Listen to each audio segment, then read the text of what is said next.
Hyvää huomenta. On the outskirts of Helsinki, the Ranias are getting ready for school. Urmas and Tina have 4 children. 3 of this hungry bunch are all educated at their local state school. For the girls, it's a short walk away. Toporanimäki Comprehensive is a secondary and primary school rolled into one. The first lesson about school in Finland is relax. Take your shoes off when you arrive. And when you get into the classroom, call your teachers by their first name. 45 ja laske tätä kohtaa. This is Mariana, and because her pupils stay at the same school for so many years, she's been their teacher for most of their school life. I'm like growing up with my children, my students. And I see the problems, what they probably have when they are small, when they come to school. And now, after 5 years, I still know and I still see what has happened in their youth. What is the best things what they can do? I tell them that I'm their school mother. Le café. Le café. Le salon de thé. Le salon de thé. Learning foreign languages here is seen as key. For these 11-year-olds, French is not their second, but their third language. And when they're 13, some will speak a fourth.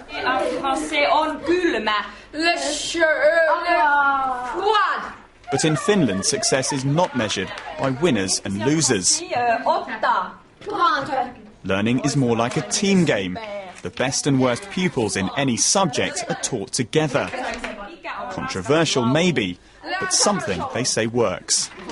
It's very important to have everyone in the same class, but of course that creates a problem every now and then, because there are some that are really, for instance in English, they're fluent in English, they're very good, and then there are some that need special attention, but of course we try to give that to them.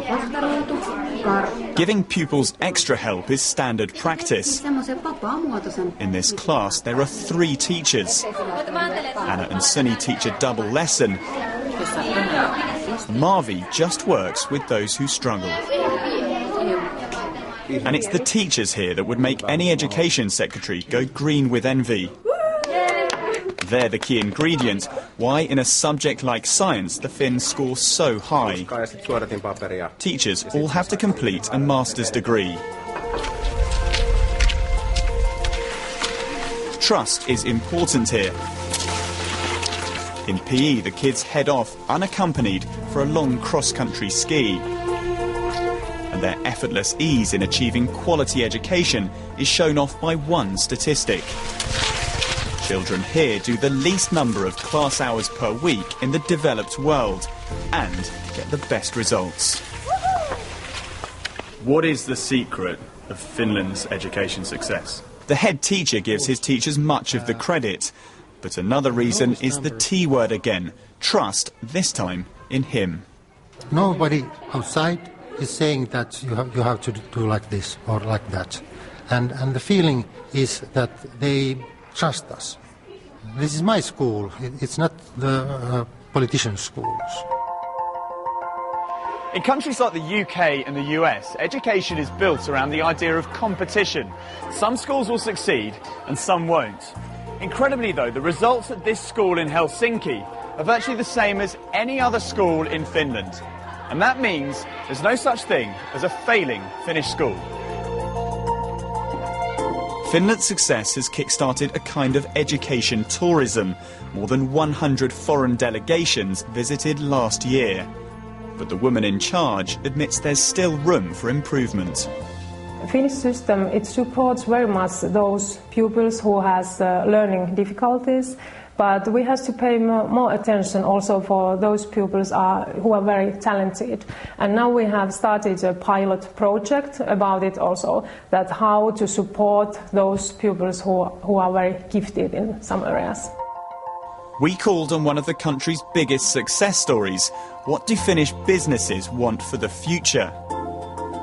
For the Finnish mobile phone giant, it's about maintaining high standards in the core subjects and consistency across the workforce. What we want the education system in Finland to continue doing is to keep a very good level in mathematics, science and technology-related subjects. Being in a classroom with less talented people, it makes you, as a talented pupil, able to teach the other ones, to work in a group with different kind of people and to accept diversity. So back to the Ranias and the youngest in their family. Otto is 6, and like all children in Finland, he won't start at proper school until he's 7. The thinking that by then he'll be itching to start classes, but in the meantime, it's lessons with mum at home. How was your day at school today then? I really like the textiles class. And like Tina's spaghetti bolognese, Finland's success is part homemade. it's very interesting to hear what they've done. They have a culture here of valuing education, and parents know they have a key role to play too. There's sort of a triangle, if you can say so, that there are parents, and then there are the kids, and then there's the school and the teachers, and to have an active dialogue. The Finnish system sort of at least tries to encourage that, and I think at least in our school. Explaining why the Finns score high isn't easy. Unlike other European countries, Finland has very little immigration. So when pupils start learning, language isn't a problem. But their system's success is built upon the idea of less can be more. When you have relaxed schools, free from politicians, when nobody gets left behind. Hyvää yötä.